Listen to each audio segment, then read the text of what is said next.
2005년 9월에 한 위조범이 경찰에 잡히게 됩니다. 이 사람은 그 지역에서 알아주는 부잣집 외아들인 주모 씨였습니다. 32세 되어진 이 남성은 부모로부터, 그 아버지로부터 10억대의 유산을 물려받았습니다.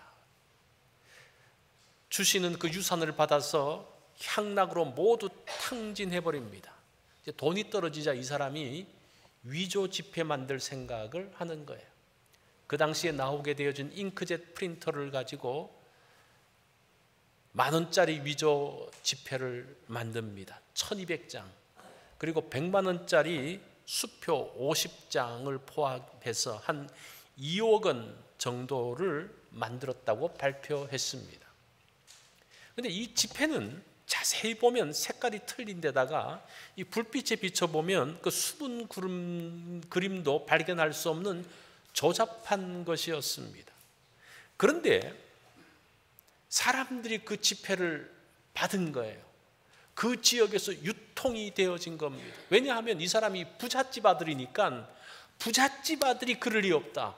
그렇게 많은 유산을 받은 사람이 가짜 지폐를 유통할 리 없다. 그래서 그 가짜인데 조잡한데도 그것을 그냥 받은 거예요. 그것들이 유통되어진 거예요. 누구도 의심하지 않고 그것들이 막 돌아갔습니다. 그러면서 그 돈을 가지고 하루 수백만 원어치의 술을 먹기도 했습니다.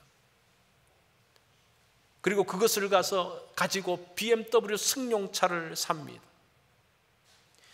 물건을 구매할 때마다 의심을 피하려고 평소 잘 아는 사람에게 가서 이제 그 돈을 지불한 겁니다.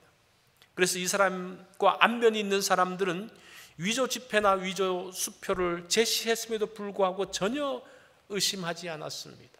그 피해자 가운데는 위조 수표 1,600만 원을 현금으로 바꿔준 금은방 주인도 있었습니다.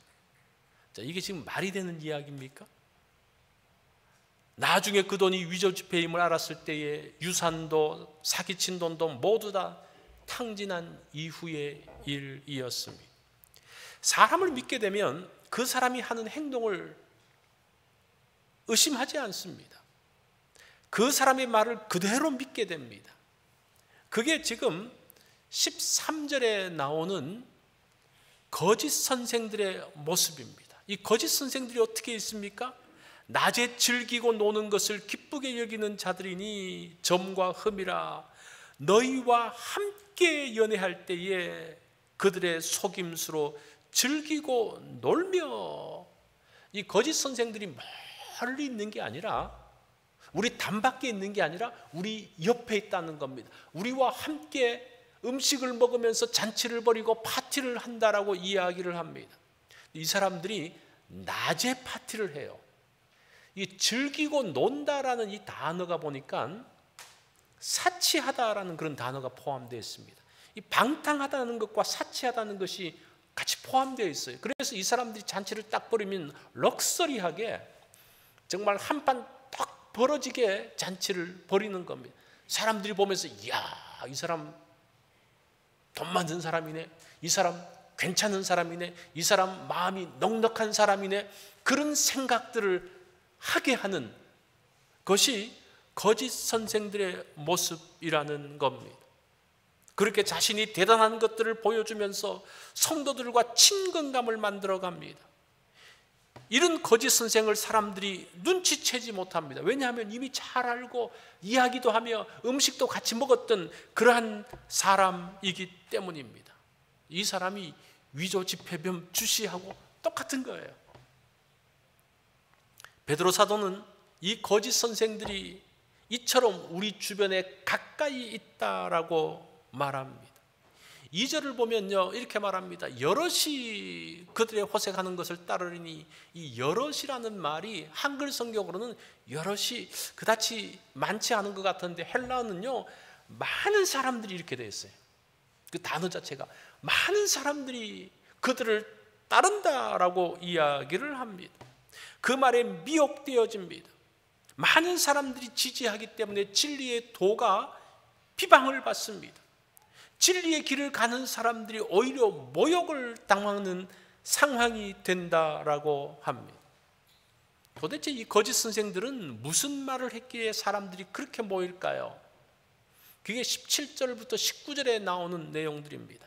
이 사람들은 물 없는 샘이요 광풍에 밀려가는 안개니, 18절에 그들이 허탄한 자랑의 말을 토하며 19절에 그들에게 자유를 준다니. 이 거짓 선생들이 자기를 샘이라고 말합니다. 이 팔레스타인 지방에서 물은 굉장히 귀해요. 내가 너희들에게 샘물을 공급할 것이다, 물을 줄 것이다 라고 이야기합니다. 물 걱정은 끝이라고 이야기합니다. 그들의 가장 중요한 것을 공급해 주겠다고 말합니다. 그러면서 광풍에 밀려가는 안개, 이 안개라는 것이 이제 구름으로도 말할 수 있는데, 구름이 가득 끼면 어떻습니까? 비가 곧 올 것이다, 비에 대한 약속들을 하는 거예요. 이게 비라는 것이 뭐 이제 실질적인 비라기보다는 그 사람들의 필요를 채우겠다고 말합니다. 그런데 그런 약속들을 하는 거예요. 뿐만 아니라 그들은 자랑의 말을 합니다. 자신이 대단한 것처럼 말합니다. 그리고 중요한 것은 그들에게 자유를 주겠다고 말합니다. 여기서 자유를 준다는 말이 무슨 말인가 하니, 너희들은 무엇이든지 할 수 있다는 말이에요. 사람들의 마음을 끄는 달콤한 말입니다. 그 말을 들으면요 정말 혹하게 끌려가는 것. 그런데 이 말이 다 거짓이라는 거예요. 이 거짓말을 하면 이게 어떤 말이라도 할 수 있지 않습니까? 샘이라고 하는데 실제는 물이 없습니다. 지금 안개가 있고 구름이 있다라고 말하는데 그 구름이 실제는 광풍에 밀려가서 이미 사라져버리는, 비를 뿌리지 못하는 그런 구름을 가지고 약속을 합니다. 자유를 준다고 말합니다. 이 자유라는 단어를 보니까요, 좋아하는 것을 마음대로 하는 그런 뜻이에요. 마음대로 할 수 있는 자유. 야, 이것처럼 기가 막힌 말이 어디 있습니까? 마음대로 하는, 마음대로 한 결과 파산하고 멸망의 종이 되어버리죠. 그러니까 마음대로 할 수 있어, 뭐든지 할 수 있어, 그 결과는 네가 책임져, 이렇게 되는 거예요. 이 사람들의 말에는 실체가 없습니다. 실체가 없기 때문에 책임지지도 않아요. 그러기에 아무런 부담 없이 무슨 말이든지 막 하는 거예요. 우리가 좋아하는 말, 간지러운 것을 긁는 말을 합니다. 그런 말을 들어본 적이 없기 때문에 사람들은 정말 대단한 사람으로 생각합니다. 이 책임감 있는 사람은 말을 얼마나 조심합니까? 그 말의 그 결과에 대해서 책임져야 되기 때문에, 그러면요 함부로 말할 수가 없습니다. 그런데 말에 대해서 책임지지 않는다면 무슨 말이라도 다 할 수 있잖아요. 그죠? 무슨 말이라도 다 할 수 있는. 그런데 그 말을 듣고 그 거짓 선생들에게 넘어간다는 거예요. 이게 거짓 선생의 특징입니다. 그 정체가 3절에 나옵니다.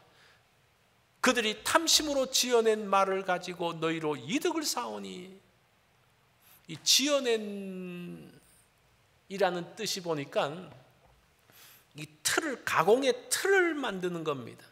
여기에 플라스토스라는 이 단어가 나중에 플라스틱이라는 단어로 바뀌어지거든요. 그게 뭡니까? 자기가 원하는 틀을 만드는 거예요. 그 자기가 원하는 틀이 뭡니까? 탐심의 틀이라는 겁니다. 말은 막 해놓고 실제는 뭡니까? 자기 욕심들을 채우는 것이라고 말합니다. 우리가 이런 지어낸 말들을 요즘 듣잖아요. 그런 말들을 하잖아요. 다양한 삶의 현장에서 기업을 노리는 사람들도 가가지고 정말 달콤한 이야기를 하지 않습니까? 그 사람들이 돈을 노리는 사람도 가가지고 이거 투자하면 굉장히 벌가로가 달콤한 이야기들을 하잖아요. 그 결과들을 우리가 얼마나 많이 듣습니까? 정치가들이 하는 말들, 달콤한 말들을 하잖아요. 그래서 사람들의 마음을 혹 끌지 않습니까? 얼마나 그러한 말들이 많습니까? 자, 이러한 모습들, 이게 지금 옛날 오래전에 있었던 이야기가 아니고 지금도 여전히 유효한 그러한 말인 것을 볼 수가 있습니다. 1절을 보면 이렇게 말해요. 그들은 멸망하게 할 이단을 가만히 끌어들여 자기들을 사신 줄을 부인하고, 이 이단이라는 단어가 선택이라는 그런 뜻입니다. 선택. 우리는 이제 한자로 이단 그러면 끝이 다르다고 그러잖아요. 그죠? 처음은 같은데 끝이 다른. 처음에는 비슷하게 이야기하고 진실을 이야기하고 진리를 이야기하는 것 같은데 뒤에 가서는 말이 바뀌는, 이걸 이단이라고 말하는데, 성경에서 말하고 있는 이단이라는 단어는요, 선택이라는 뜻이에요. 이게 무엇인가 하니 스스로 좋아하는 것을 선택하는 거예요. 그러니까 끝이 다르기 때문에 내가 잘 몰랐어 뭐 이렇게 좀 핑계를 댈 수 있는데, 사실은 이 성경에서 말하는 이단이라는 단어는 처음에는 같고 끝이 달라질 때, 달라질 때 선택을 자기가 했다는 거예요. 그러니까 그것에 대해서 책임을 회피할 수가 없죠. 이것이 이 이단이라는 단어가 구약적인 개념에서는 우상 숭배하고 똑같은 말이에요. 자, 이러한 모습들이 거짓 선생들 가운데 있다고 말합니다.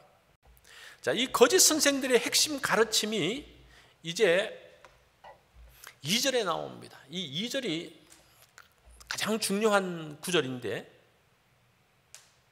여럿이 그들의 호색하는 것을 따르리니, 이 호색이라는 단어가 2장에서 가장 중요한 단어입니다. 이 호색이라고 하면 좀 뭐라 그럴까, 좀 그 음란과 연결되어지는데, 이 단어는 어떤 단어인고 하니 감각적인 기쁨이라는 걸 뜻이에요. 내가 기쁨을 원하는데 감각적인, 말초적인, 뭐 그게 뭐 음란과도 연결되어질 수 있지만 음란이 아니라도 다른 말초적이고 다른 감각적인 그 기쁨, 그 모든 것들이 다 포함되는 게 이 호색이라는 단어입니다. 그래서 한글 성경은 이 단어를, 아셀게이아라는 단어를 호색, 음란으로 번역을 하면서 성적인 부분들만 연상시키는데 그런 것은 아니라는 겁니다. 호색하는 것을 따르리니 자기가 좋아하고 즐거워하는 것을 따르는 겁니다. 사실은 이게 이단하고도 같은 뜻이에요. 좋아하는 것을 따라가는. 거짓 선생들의 가르침이 무엇인가 하니 네가 좋아하는 것을 해라라는 겁니다. 그거 해도 괜찮아라는 겁니다. 사람이 좋아하는 것을 바탕으로 성경을 해석하기 시작합니다. 왜냐하면 그들의 핵심 키워드가 뭡니까? 감각적인 기쁨이거든요. 사람들에게 기쁨을 주는 거거든요. 그러니까 그런 관점에서 성경을 보면요, 새로운 게 열립니다. 그럼 사람들이 깜짝 놀라요. 아, 성경이 이런 것이 있었어? 별별 회개한 일들이 다 벌어지고 있습니다. 지금 이단들의 모습 가운데서 정말 회개한 일들이 벌어지는 것들이 바로 이 호색에서 출발하기 때문에 그렇다는 거예요. 그러면서 사람들이 성경에 열광합니다. 성경에 열광해요. 우리는 성경을 보면서 이 말씀을 어떻게 따르면서 내가 어떻게 경건하게 살 건가 진지해지는데, 이 사람들은 열광하면서 따라가요. 왜냐하면 자기가 원하는 것하고 딱 맞으니까. 이것이 거짓 선생들의 가르침이라고 말합니다. 그래서 이들은 1절에 보니까 자신들을 사신 주를 부인하고 임박한 멸망을 스스로 취하는 자들이다. 여기서 주라는 단어는 예수님이나 하나님이라는 단어가 아닙니다. 그냥 주인이라는 단어예요. 그 로마 시대에 그 노예를 사온 주인이라는 그 뜻이에요. 근데 이 사람들을 보십시오. 이 사람들이 돈을 주고 산 노예가, 팔려온 노예가 주인을 거부해요. 있을 수 있습니까? 그 당시 노예가 주인의 말을 따르지 않으면요, 그 사람은 살 수가 없습니다. 그 자리에서 죽을 수가 있습니다. 그런데 이 사람은 자기가 원한, 주인이 시키는 것을 하지 않고 자기가 원하는 것을 마음대로 막 해요. 그래서 어떻게 합니까? 그 결과가 임박한 멸망을 스스로 취하는 자들이다. 그가 죽음을 앞당기는 그런 말이에요. 이 사람들의 결과가 1절에서부터 그냥 딱 못 박아서 시작을 합니다. 사실은 오늘날 시대를 포스트 모더니즘이라고 하는데, 그런 사회를 그냥 단적으로 보여주고 있습니다. 포스트 모더니즘의 그 시대가 상대성이거든요. 상대성. 절대 진리는 없다. 상대적이도. 니도 맞고 나도 맞다. 너도 옳고 나도 옳다. 그러니까 네가 하고 싶은 것 하는 것 옳은 것이야. 이게 지금 오늘날 시대 포스트 모더니즘의 구호예요. 이게 뭐하고 똑같습니까? 거짓 선생들이 말하는 것하고 똑같은 내용이에요.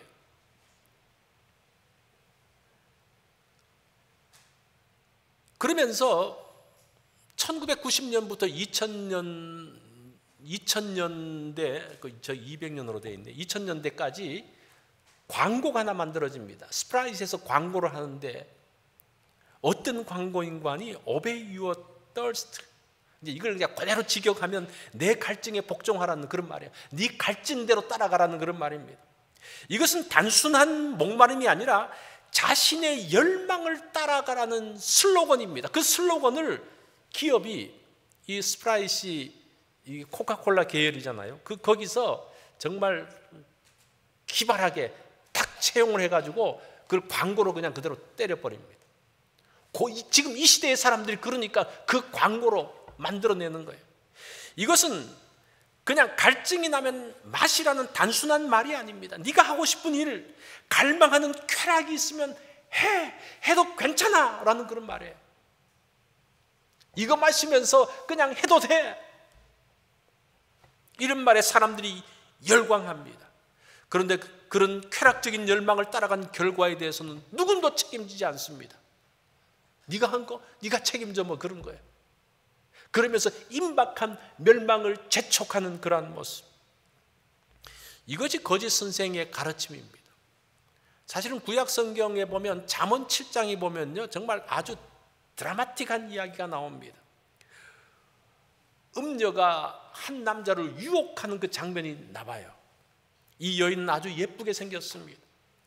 이 여자가 남자를 찍으면 백발백중 넘어옵니다.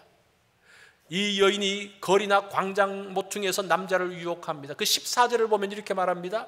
내가 화목제를 드려 서운한 것을 오늘 갚았다, 이렇게 이야기를 해요. 이 말이 무슨 말인 거 아니? 내가 정말 고대하고 기대하던 남성 스타일을 오늘 봤습니다. 그 남자를 향해서 그런 이야기, 오늘 봤습니다. 그래서 당신 앞에 왔습니다. 부끄럽지만 이것이 내 마음입니다. 이렇게 말하는 여자가 어디 있습니까? 예쁜 여자가. 그 마음이 흔들리지 않습니까?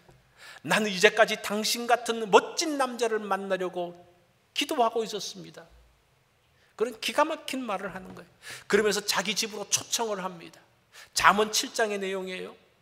그러니까 남자가 머뭇거리니까 노골적으로 자신의 침실을 소개합니다. 내 침상에는 화문요와 애굽의 문체가 있는 이불을 폈고 모략과 침향과 계피를 뿌렸노라.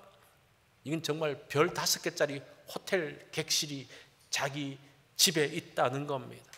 그 음녀에게 마음이 뺏긴 남자가 따라 들어갑니다. 그리고 여러 가지 고운 말로 혹하게 하며 입술에 홀리는 말로 꿰입니다. 그러면서 남자가 따라 들어갑니다. 그런데 그 이후에 22절에 보면 어떤 그 말씀이 나오는 거 아니? 소가 도수장으로 가는 것 같고 미련한 자가 벌을 받으려고 쇠사슬에 매이러 가는 것 같도다. 이 소가 도수장에 들어가면 어떻게 됩니까? 그 도수장에 딱 들어가면요, 옆에 다양한 칼들이 있습니다. 그 칼을 가지고 그 소를 도축을 해가지고 그걸 가지고 돈을 버는 거예요. 그 말을 하는 거예요. 그 남자를 잡아놓고 거기에서 남자를 꿰어서 자신의 배를 풀리고 있는 그 음녀의 이야기를 합니다. 그것이 호색이라는 거예요. 호색, 음란. 그러니까 이게 호색이라고 번역했지만 사실은 그 사람의 기쁨, 말초적인 기쁨이 그 음란한 것과 아주 가깝기 때문에 이렇게 번역이 된 것 같아요. 그가 좋아하는 것으로 미혹하는 것이 거짓 선생이라는 겁니다. 이 거짓 선생은 사람들이 좋아하는 걸 너무나 잘 알고 있어요. 그걸 가지고 정확한 미끼를 던집니다. 그리고 그 미끼에 걸리면요, 다 해체되는 거예요. 그들을 향한 하나님의 심판이 어떻습니까? 하나님의 심판이 있다고 말합니다. 그게 4절부터 9절의 내용인데 4절에 보면 하나님이 범죄한 천사들을 용서하지 아니하시고, 천사의 일은 원래 하나님의 사역을 돕는 자들입니다. 근데 이들이 범죄해요. 그러면서 자신의 주를 부인하고 거부합니다. 하나님을 거부해요. 그게 이사야 14장 12절로 14절에 나오는 그런 내용이잖아요. 너 아침의 아들 계명성이여 어찌 그리 하늘에서 떨어졌으며 네가 네 마음에 이르기를 내가 하늘에 올라 하나님의 뭇별 위에 나의 보좌를 높이리라, 그렇게 말하죠. 내가 지극히 높은 자와 비기리라. 이게 천사, 하나님을 거부하는 이제 거짓 선생이 했던 그 말하고 똑같은 말이에요. 이들을 하나님이 심판하신다. 거짓 선생에 대한 하나님의 심판이 있습니다. 5절과 6절은 의로운 자들을 구원하시는 하나님의 모습이 나옵니다. 사실은 오늘 우리가 사는 이 땅 자체가 거짓된 자들로 그냥 팍 들끓고 있으니까 그 가운데 하나님이 심판하시면서 그들을 심판하시지만 그 심판 가운데서 하나님을 믿는 자들을 구원하신다는 그 이야기예요. 그 구원의 모습이 노아를 구원하시는 모습으로 나타나고 있죠. 창세기 6장 5절에 보면 그 노아가 살았던 시대가 어떤 시대입니까? 여호와께서 사람의 죄악이 세상의 관영함과 그 마음의 생각의 모든 계획이 항상 악할 뿐임을 보시고, 그 당시 세상의 죄악이 가득했다는 겁니다. 생각 자체가 다 악한 것만, 다른 사람들을 괴롭게 하고 다른 사람들의 그 모든 것들을 뽑아내려고, 자기 탐심을 채우려고 하는 그 시대 가운데서, 이것이 자기의 즐거움을 따라 사는 그 시대의 노아 시대의 모습을 말합니다. 그런 속에서도 하나님의 뜻을 따라갔던 노아, 하나님이 구원하신다라는 내용입니다. 7절에 보면 롯을 건지시는 내용이 나오는데 이게 조금 당황스러운 구절이에요. 무법한 자들의 음란한 행실로 말미암아 고통당하는 의로운 롯을 건지셨으니, 소돔과 고모라에서 있었던 롯을 건지시는, 사실은 소돔과 고모라로 간 것은 롯이 선택한 거잖아요.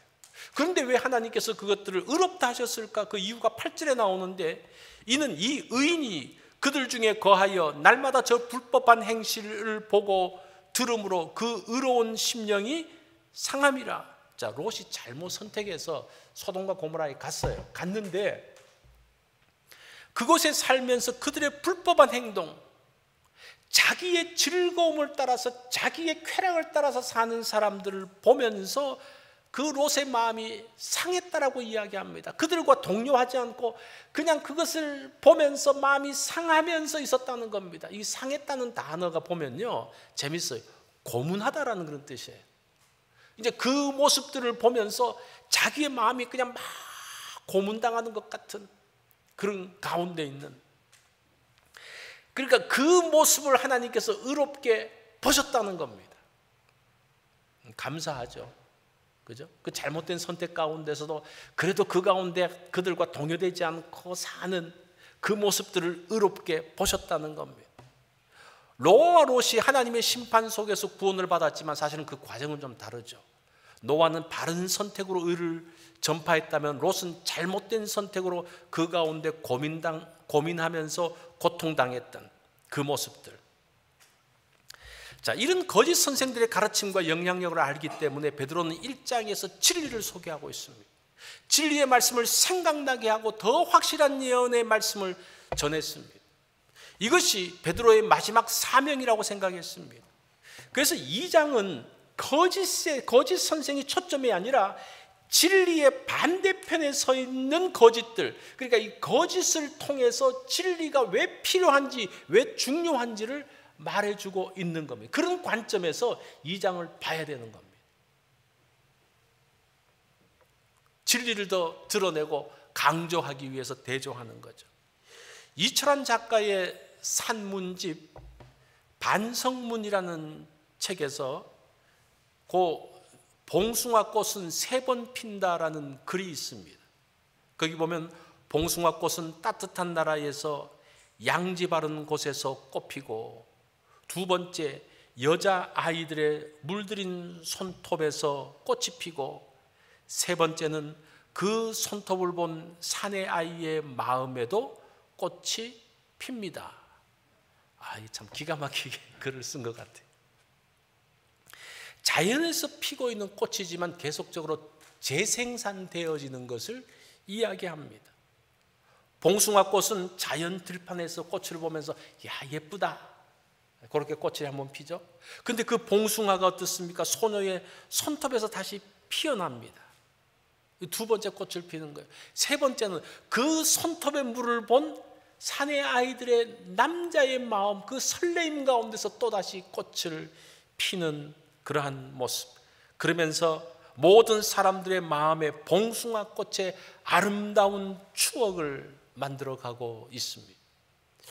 우리의 마음에도 진리의 꽃은 이렇게 세 번 피어야 된다는 생각을 제가 좀 해봤어요.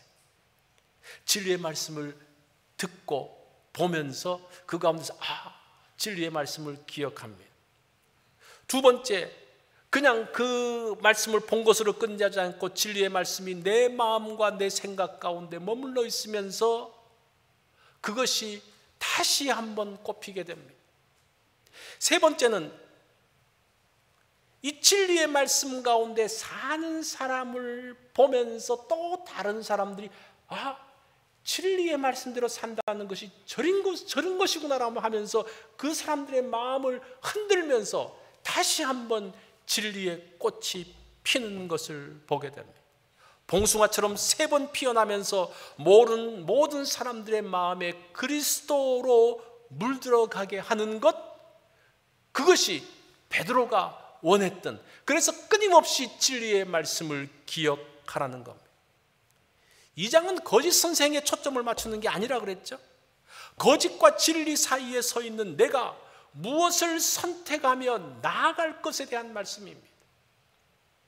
진리신 그리스도 안에서 거하며 진리 안에 축복을 누릴 것을 말씀하고 있습니다. 여러분도 진리와 거짓, 이 거짓은 그냥 거짓이 아니에요. 달콤한 거짓 사이에서 여러분들이 냉정한 바른 선택을 하시기 바랍니다.